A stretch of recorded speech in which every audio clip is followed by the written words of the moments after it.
né, da nossa última aula a gente estava falando sobre Idade dos Metais, né?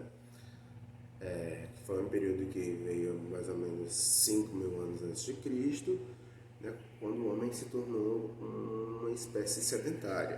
Né? Isso quer dizer o quê? Que ele deixou de se tornar, ele deixou de ser nômade, ele deixou de ser uma espécie que vive à procura, né, que vive na caça e que vive em constante mudança de local, né, e tornou-se um animal sedentário, uma criatura sedentária, um ser sedentário, ou seja, ele tem moradia em um lugar fixo.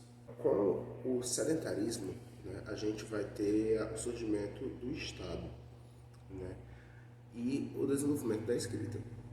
Mas aí, antes da gente falar como o Estado surgiu, a gente precisa explicar o que é o Estado, para que vocês entendam o que é o Estado e não achem que eu estou falando apenas do Estado do Ceará.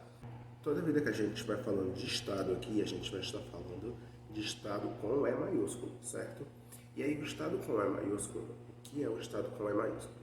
É um conjunto de órgãos, de instituições, né, que tem o objetivo de organizar a vida em uma determinada sociedade, tá? Em determinado território. A gente está falando, no caso, quando a gente fala de um Estado brasileiro, a gente está falando do conjunto de órgãos, do conjunto de instituições que organizam a vida do brasileiro, né? E aí essa organização ela vai ser feita através da aplicação de leis, criação e aplicação de leis, né? Da coleta de impostos, da distribuição de recursos, certo? O Estado, toda vez que a gente vai falando de Estado, a gente vai estar falando desse conjunto de instituições, certo? E aí, quando eu falo, por exemplo, o Estado brasileiro, eu não estou dizendo que o Brasil é um Estado, tá? Como o Ceará é um Estado. Eu estou falando que o Brasil é o Estado brasileiro, são um conjunto de instituições, um conjunto de órgãos, né, que trabalham no Brasil, que funcionam no Brasil com esse objetivo, né, com o objetivo de coletar e distribuir recursos, de organizar a vida do brasileiro através da criação e da aplicação de leis, certo? A Câmara dos Deputados, lá em Brasília, representa um pedaço do Estado brasileiro. Né? É um pedaço do Estado brasileiro porque é ali onde são criadas as leis. O Tribunal de Justiça, né? O Superior Tribunal de Justiça, né? Também é um pedaço do Estado brasileiro porque lá é onde é executada a justiça, né? Que é a questão da execução da lei. Né? O caso do presidente, o governador, eles são representantes do Estado, porque eles é quem administram esses recursos que vão ser coletados e que vão ser distribuídos. Entendemos o que é Estado, então agora a gente vai ver o que é que isso tem a ver com o fato do homem ter se tornado sedentário. Tá? O que acontece? Quando o homem se tornou sedentário, ou seja, quando ele parou de ter necessidade de se mudar constantemente, de sair para caçar, de sair em busca de coletar frutos, raízes e outros alimentos e vegetais, né, a gente vai ter um inchaço populacional. O que é que isso quer dizer? A gente vai ter um crescimento populacional muito rápido. As comunidades elas eram pequenas, e aí, a partir desse momento, a partir do momento que o homem se torna sedentário, que ele para de se mudar constantemente, essas comunidades elas vão crescer rapidamente. Tá? E esse crescimento vai fazer com que inicie um conflito por terras. Por quê? Quando a gente está trabalhando na questão da agricultura, a gente vai precisar mexer com a terra, né? E aí todo mundo quer as melhores terras, todo mundo quer as terras mais férteis, todo mundo quer aquela terra que eu preciso trabalhar menos nela para ela poder dar frutos, né? Para ela poder produzir mais. E essas terras elas vão ficar concentradas nas mãos dos líderes das comunidades. Tá? E aí os parentes mais próximos dos líderes é que vão receber essas terras mais férteis. Tá? Lembrando que essas comunidades, novas comunidades sedentárias, elas sempre vão se localizar, sempre vão se fixar nas margens dos rios. E isso vai ser um ponto muito importante para algo que a gente vai falar um pouquinho mais para frente, tá? Lembre-se disso, essas comunidades sempre vão estar se fixando nas margens dos rios. E aí, essas terras, né, nas margens dos rios, Determinadas terras vão ser mais férteis, outras vão ser menos férteis, e as terras que forem mais férteis vão ficar na mão do líder, né? E aí o que vai acontecer, né? Essas terras mais férteis, elas vão ficar concentradas nas mãos do líder, tá? E aí quanto mais próximo você for do líder, né? O seu grau de parentesco for do líder daquela comunidade, claro que mais chances você tem de receber uma terra que é mais fértil. E quanto mais distante, né? Quanto menor o seu grau de parentesco com esse líder, maiores as chances de você receber uma terra mais distante do rio, uma terra menos fértil, né? E isso vai fazer com que, a partir desse momento, crie-se uma questão de hierarquia social. Por quê? Porque eu vou ter pessoas que vão ter terras que vão produzir mais e, eventualmente, elas vão ter mais recursos, e terras em que eu vou ter em que elas vão produzir menos e, eventualmente, as pessoas que moram nessas terras, elas vão ter menos recursos. As pessoas que ficam com as terras menos férteis, na verdade, elas têm duas opções, né? Elas podem ficar ali naquela terra menos fértil e tentar produzir alguma coisa ali, penar e tal, porque vai dar trabalho, porque você vai ter que ir no rio, que é mais longe de onde você mora, buscar água para aguar suas plantas, não sei o que, né? Você vai ter que mexer mais com a terra, vai ter que capinar mais, vai ter que arar mais a terra, né? Ou você pode só abandonar a comunidade e tentar sorte em outro lugar. A maioria das pessoas acaba ficando na terra, né? Na terra menos fértil, né? Porque acaba se tornando menos ruim do que você se afastar. Que eventualmente aquelas pessoas também são seus parentes, né? Todo mundo ali vai ter um grau de parentesco. A questão é, você é menos parente do líder do que, sei lá. Se a gente fosse colocar isso numa forma de organização, assim, para vocês entenderem, essa questão de família, é como se tivesse eu, Cabral, e aí eu tenho um filho e eu tenho um sobrinho de, sei lá, o primo do meu sobrinho. Tá? Quem é que vai receber a melhor terra? O meu filho ou o primo do meu sobrinho? Né? É esse tipo de organização que a gente está falando nesse momento. Tá? Quem é que vai receber as melhores terras? Meu filho, claro. Tá? E aí, o primo do meu sobrinho, ele vai ter que se virar para resolver essa questão da terra dele. Né? Ele tem a opção de ficar lá e tentar desenrolar os problemas dele lá com a terra, e ele tem a opção também de só cair fora.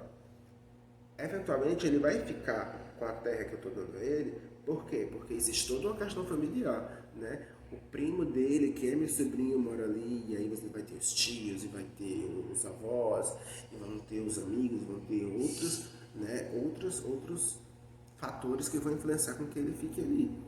Só que aí, para ele ficar ali, ele também vai ter que se sujeitar às minhas regras. Porque eu vou começar a dizer, olha, então, né, você está na minha terra, né, eu estou lhe dando essa terra, mas essa terra é minha. E aí você vai ter que fazer algumas coisas para mim. A gente vai ter, por exemplo, a começar a cobrança de impostos. Vou dizer assim, olha, você está aqui, morando na minha terra, né, essa terra aí você pode tentar produzir aí, boa sorte e tal, mas aí você não vai ficar de graça, não. Você vai ter que fazer umas coisas aí para mim. Tá? Com o objetivo de tentar facilitar a vida dessas pessoas que viviam mais longe dos rios, vão começar a ser desenvolvidas as obras públicas. Tá? Lembra que eu falei que essas comunidades elas começaram a crescer nas margens dos rios? Essas comunidades a gente vai chamar de comunidades hidráulicas, justamente por isso, porque elas vão crescer às margens dos rios. Né? E o que são essas obras públicas, Cabral? São obras que vão ser administradas pelo Estado. Né? Lembra que eu falei lá no Estado que ele tem a função de organizar, receber, coletar impostos, distribuir os impostos, aplicar a lei? Bom, o Estado ele vai dizer o seguinte agora, olha, a partir de agora, as pessoas têm que ajudar a construir os canais de irrigação que vão levar a água do rio para as partes mais afastadas, tá? Mas quem é esse Estado? Quem é essa pessoa? Quem é ou essa pessoa ou esse grupo de pessoas que vão dar essas ordens? São justamente as pessoas mais próximas dos líderes da comunidade, as pessoas que têm recursos, as pessoas que têm mais mantimentos, as pessoas que têm as melhores terras, né? São as pessoas que estão em situações mais confortáveis, certo? Então, o Estado, ele vai começar a existir para organizar a vida da comunidade, claro, né? Mas também para fazer a manutenção, para ajudar a essas pessoas a se manterem nos lugares onde elas estão. Né? Se eu sou líder da tribo, se eu sou líder da comunidade, eu estou organizando o Estado de modo com que as coisas permaneçam do jeito que estão para me favorecer. Eu vou começar a criar leis para coletar impostos, para dizer que, para me manter na situação que eu estou, de líder da comunidade. Eu vou começar a produzir obras, né, a pedir obras públicas, né, para, de certa forma, me manter confortável, certo? Se eu como líder, tá, mando construir um canal que vai ligar o rio até a pessoa que mora mais longe do rio, certo? Para levar a água para lá, essas pessoas elas vão receber a água, vai ter menos trabalho, elas não vão me perturbar, elas não vão querer tomar a minha terra continua sendo mais fértil, eles vão ter menos trabalho, vai ficar todo mundo em paz, certo? Então, eu estou fazendo a manutenção, eu estou fazendo com que o meu lugar no Estado permaneça, certo? Outra coisa que vai acontecer vai ser a distribuição social do trabalho. Lá no período neolítico, né, a gente teve a divisão social do trabalho, né, que era a divisão do trabalho, só que era em gênero, né? O trabalho era dividido em gênero. As mulheres cuidavam das crianças e dos idosos e da procura, né, de vegetais comestíveis, né, de raízes, frutos, essas coisas, e os homens saíam para caça. Foi nessa história de ficar cuidando da casa, cuidando e tudo mais, do quintal, caçando fruto, tudo mais, que as mulheres vão descobrir a agricultura, certo? Só que o que acontece? Nesse momento, está todo mundo em casa. Então a gente vai ter uma nova distribuição social do trabalho. E aí o que vai acontecer? As pessoas mais pobres, essa palavra seria essa, né? As pessoas mais pobres, as pessoas com menos recursos, né, as pessoas que moram mais longe, elas vão ter um determinado trabalho, enquanto as pessoas que são mais ricas, que moram nas terras mais férteis, que têm mais recursos, elas vão fazer outro tipo de trabalho. Tá? O trabalho braçal, o trabalho das obras públicas, né? Esse negócio de cavar, ficar no sol, cavando, abrindo buraco, colocando pedra, calçando terra, construindo prédio. Esse trabalho mais braçal, mais bruto, vai ser feito pelas pessoas que têm menos recursos, que moram mais afastados, né? Que são mais pobres. Enquanto o trabalho mais intelectual, o trabalho de pensar nas leis, o trabalho de julgar, o trabalho de projetar as obras, né? Esse trabalho vai ser feito pelas pessoas que têm mais recursos, mais ricas, né? As pessoas que têm as terras mais férteis, certo? Isso vai ser distribuído pelo Estado, né? O Estado vai dizer, bem, vocês que são pobres vão ter que trabalhar ali pegando no pesado, e a gente que tem mais inteligência, porque isso não é ter inteligência, tá, gente? Mas no conceito daquela época, o Estado dizia assim, bem, nós somos mais inteligentes. Então, como a gente é mais inteligente, a gente é mais rico, a gente é mais inteligente, então a gente vai pensar em como fazer a obra e vocês vão lá fazer a obra. A gente vai pensar como a lei vai ser aplicada, a gente vai pensar como o imposto vai ser coletado, certo? Então, o Estado ele se organiza dessa forma, né? As instituições elas vão ser criadas para que as pessoas que estão no poder permaneçam no poder. Só que vai ter gente que vai dizer assim, isso aí não tá certo, isso não é justo. Por que que eu tenho que ficar lá no sol, pegando pedra, cavando buraco, e os bonitão vão ficar aqui sentados só assistindo, né? Só queimando miolo, não, nada a ver. Isso tá errado. Vamos se revoltar, vamos quebrar tudo na porrada. E é aí que vai surgir o exército. O exército, né, a força militar. Exército é uma palavra recente, né? A gente vai chamar de força militar. A força militar, ela vai ser criada justamente nesse momento para conter a população que ficava revoltada porque não queria trabalhar, enquanto tinha outras pessoas que ficavam sentadas só coçando a barriga, certo? O exército vai ser criado para isso, né? A força militar vai ser criada para isso, tá? além de proteger os arredores daquela comunidade. Porque, eventualmente, as comunidades elas vão ter inimizades umas com as outras, né? Vão querer conquistar, vão querer destruir, roubar recursos e tudo mais. E aí quem vai fazer essa proteção da cidade, da comunidade, vai ser a força militar, né? E a força militar, ela também vai ser responsável pela aplicação da lei, né? Por exemplo, naquela comunidade teve um cara que matou outra pessoa porque estava com muita raiva. Tá? Teve uma discussão e tal, e aí um matou o outro. O Estado é quem vai julgar aquele cara que matou e a força militar, né, que no caso vai ser o exército, tudo mais, ou a polícia, não sei, né, é quem vai executar aquela lei. Tá? O Estado vai julgar e vai dizer, olha, você vai ser preso. A força militar é quem vai lá pegar aquele cara e levar ele para a cadeia. E a gente vai ter também, nesse momento, o desenvolvimento da religião. Tá?